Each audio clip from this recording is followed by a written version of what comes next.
Welcome back, everyone, to another Embrace Your Power session.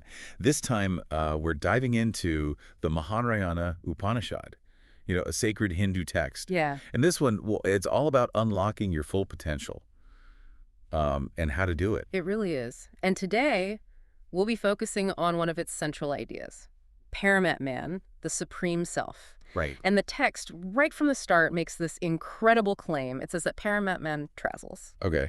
at 186,000 miles per second. Whoa, hold on. 186,000 miles per second. That's mind-blowing. How can anything even move that fast? What's the Upanishad trying to tell us here? Yeah, it's not really about like a literal speed. Okay. It's more about trying to explain how vast and boundless this Paramatman really is. It's like the text is saying that Paramatman is beyond anything we can even imagine, with our limited human understanding. Okay, so it's so big, so powerful, it's beyond our comprehension. Yeah. Even the Vedas. Those ancient scriptures, so wise, revered for their wisdom, even they admit that they can't fully grasp the glory of Paramatman. It's a humbling reminder, I think, that we're dealing with something truly vast and powerful. Right. So we're talking about a power that's beyond our ability to measure or even to imagine. Exactly. So if Paramatman's power is so vast, so limitless, then how can we even hope to tap into it? Well, the Upanishad suggests that connecting with Paramatman, well, it's not about like external force or achievement or anything like that. It's about inner understanding. It's about what it calls dominion. Dominion. Okay. Yeah, That sounds kind of intense. Does that mean we need to become rulers, conquer something? No, no, no, not in the traditional sense. Dominion in this context, it means mastery over your own inner world, your thoughts, your emotions, your reactions. Ah, I see. It's about, self-mastery as the path to true power, real power. Okay, so it's about embracing the power within. I Exactly. like that. Yeah. Now, the text also mentions that, well, Paramatman's form can't be seen with our physical eyes, Right. which, that creates a pretty interesting challenge, doesn't it? It does. If you can't see it, how can you even begin to connect with it? Well, think of it like this. The Upanishad compares Paramatman to the universe itself. And when you think about it, we can only perceive a tiny fraction of the universe, right, at any given time. Right.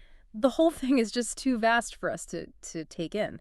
Paramatman is similar, too immense, too all-encompassing to be grasped by our limited senses. It's like trying to see the entire night sky through a pinhole. Exactly. Okay, so we're talking about connecting with something we can't even see. Right. So then how are we supposed to connect with this? Well, that's where the idea of, inner realization comes in. Okay. The Upanishad teaches that a true understanding of Paramatman, it comes from within, through the mind, not through, outward perception. Okay, that makes sense. Yeah. It requires practice and discipline and turning inward. It sounds like the Upanishad is saying that true power doesn't lie in conquering the external world, but in mastering the inner one. Yes, that's a great way to put it. That's a really different way of thinking about power. It is. And the text points to specific practices that can help us cultivate this inner mastery. Like what? Control of the mind, deep concentration or key, practices like yoga. Yoga. Yeah, which emphasize, mental discipline and focus can be incredibly helpful on this path.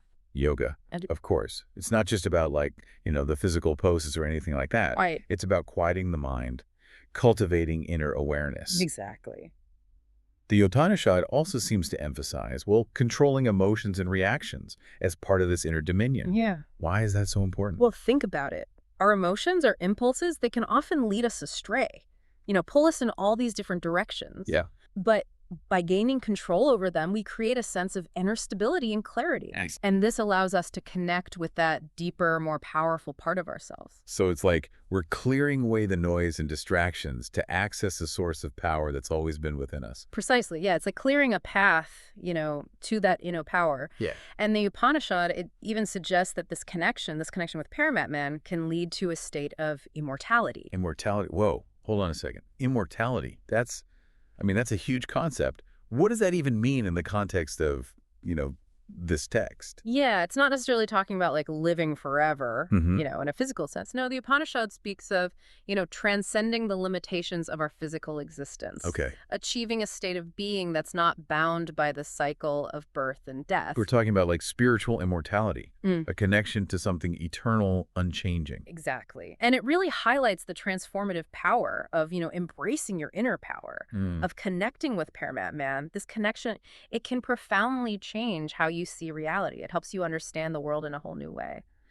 That makes sense. It's like when you shift your perspective, you see things differently. Right. It's not that the world has changed, No. but your understanding of it has deepened. Exactly. And the Upanishad, it emphasizes that, understanding the transient nature of the material world, that's crucial for achieving this shift in perspective. Okay, so recognizing that material possessions, worldly success, it's all fleeting. Yeah, that's a tough one for a lot of people. I mean, myself included. We're constantly being told, you need more stuff, you need more achievements, then you'll be happy. It's hard to break free from that. It's true. But the Upanishad, it urges us to look beyond the surface, to recognize that true fulfillment, it comes from something deeper, more lasting. It's about connecting with something that transcends the limitations of our physical existence, something eternal. It's about realizing that true power, true happiness, they aren't found in accumulating things, but in cultivating a connection with the divine within. Precisely. You see, Mahanarayana Upanishad, it invites us to, reconsider how we define success and power. Instead of focusing solely on, those external achievements, it encourages us to turn inward, cultivate inner peace, self-awareness, and what it calls right action. Right action. Yeah. Okay, I'm curious, what does that actually mean, in this context? Well, right action is about aligning your actions with your understanding of Paramatman. It's about living in a way that reflects, the wisdom and knowledge you gain through that inner exploration and connection with the divine. So it's not just enough to, like, meditate on these concepts, Mm. to contemplate them. Right. We actually have to put them into practice, make choices that are in harmony with our understanding of the divine. Exactly. It's about, integrating this wisdom into your everyday life, making it a lived experience rather than just an intellectual concept. Okay, makes sense. And this brings us to another key teaching from the Upanishad, the interconnectedness of all things. Ah, yes. That we are all part of a larger cosmic web. Not isolated individuals, Hmm. but threads woven together in the fabric of existence. Exactly. And the Upanishad, it beautifully describes how Paramatman permeates everything in the universe. Just like, remember how we were talking about earlier, how we can only perceive, like, aspects of the vast universe. Right. Well, it's the same with Paramatman. We can only perceive aspects of it, which is reflected in all beings and throughout all of creation. So we're all connected. We're all part of this divine energy that flows through everything. Exactly. And realizing that can really have a profound impact on how we see ourselves Yeah. and interact with the world. Absolutely.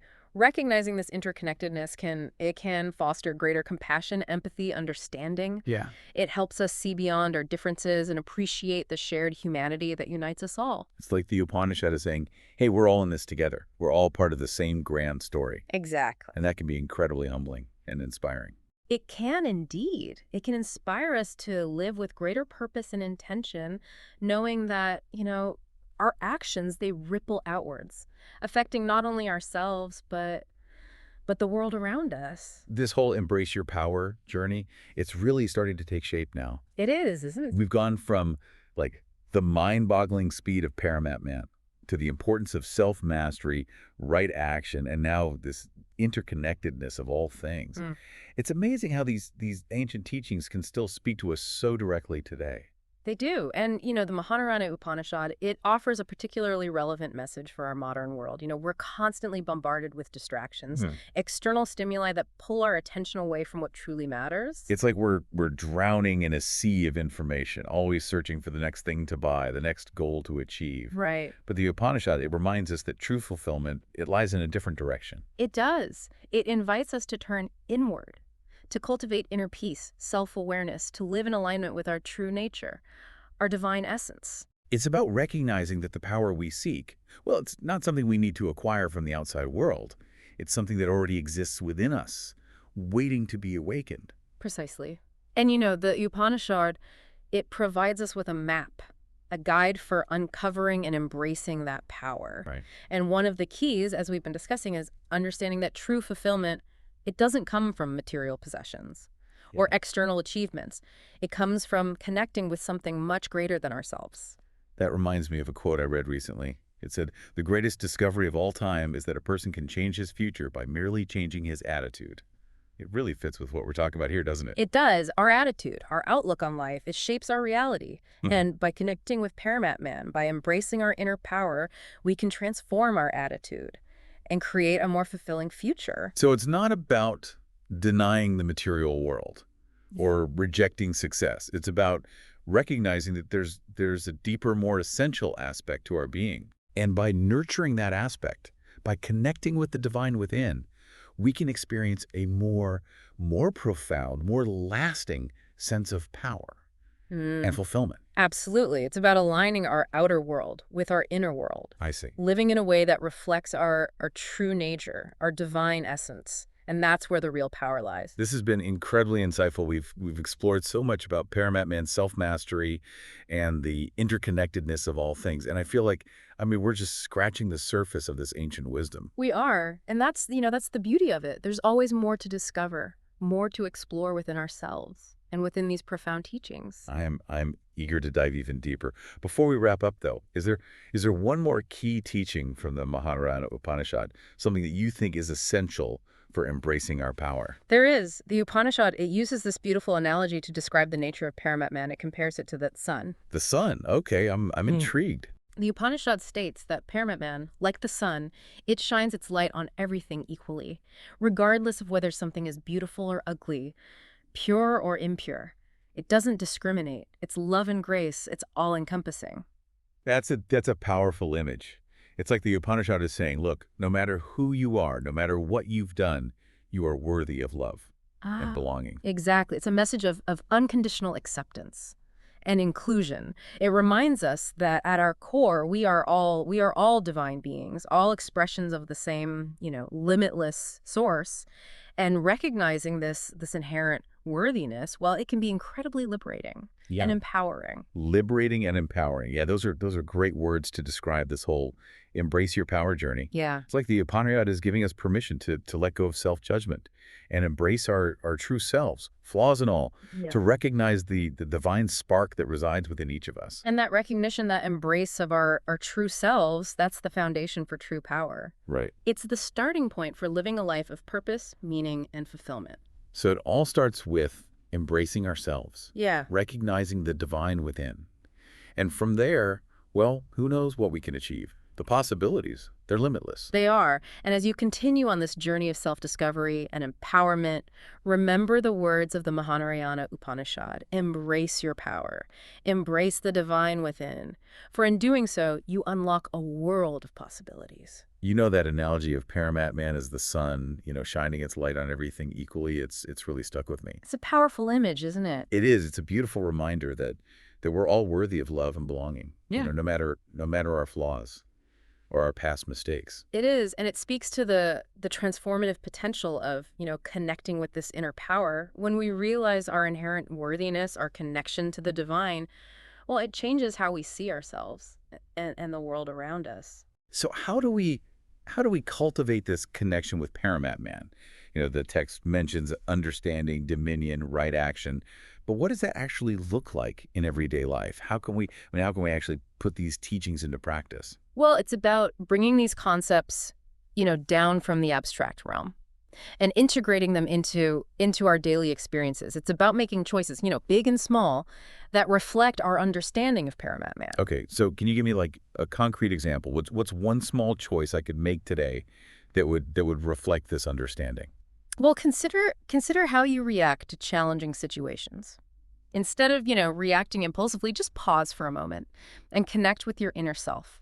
Ask yourself, what would right action look like in this situation? What choice would be most aligned with my understanding of Paramatman? So it's about mindfulness, Exactly. becoming more aware of our thoughts, our emotions, our actions. It's about responding thoughtfully rather than just, reacting impulsively. Exactly. It's about cultivating a sense of inner stillness amidst the chaos of daily life. And this stillness, it allows us to access the wisdom and guidance of Paramatman. It's like creating a space within ourselves Yeah. where we can connect with that deeper power, that inner knowing. Yeah. And from that space of clarity and connection, well, we can make choices that are aligned with our true nature, with the divine within. Precisely. And the more we practice this, the more natural it becomes. It's like strengthening a muscle. The more we exercise our ability to connect with Paramatman, the stronger that connection becomes. And as that connection strengthens, we become more aligned with our true power, with that limitless potential that resides within. It's like we're tapping into a source of energy and wisdom that's always been there, Mm. but we just needed to learn how to access it. That's a great way to put it. It's about remembering who we truly are, divine beings, expressions of Paramatman. And as we embrace this truth, well, we unlock a world of possibilities. It's incredible to think that this wisdom, this knowledge, has been passed down for centuries, waiting for us to rediscover it and apply it to our lives. It is. And it's a reminder that we're not alone on this journey of self-discovery and empowerment. We're part of a long lineage of seekers, Ugh. all striving to connect with the divine within. And that connection, that realization of our inherent worthiness and our connection to something greater than ourselves, well, that's what truly empowers us. It's what allows us to embrace our full potential and live a life of purpose and meaning. Beautifully said. It's about recognizing that true power, it doesn't come from external sources. No, it comes from within. It comes from connecting with the divine spark that resides within each and every one of us. So as we wrap up this Embrace Your Power session, let's leave our listeners with a final thought to ponder. The Mahanarayana Upanishad, it offers a path to realizing the immense power that resides within each of us, a power that's connected to something much, much greater than ourselves. And that path, it starts with cultivating inner mastery, understanding the transient nature of the material world, and aligning our actions with our understanding of Paramatman. It's a journey that requires effort and dedication, but the rewards are immeasurable. They are. It's a journey that leads to a profound and lasting sense of peace, joy, and fulfillment. And as you continue on this journey, remember this: embrace your power. Embrace the divine within, for in doing so, you unlock a world of possibilities.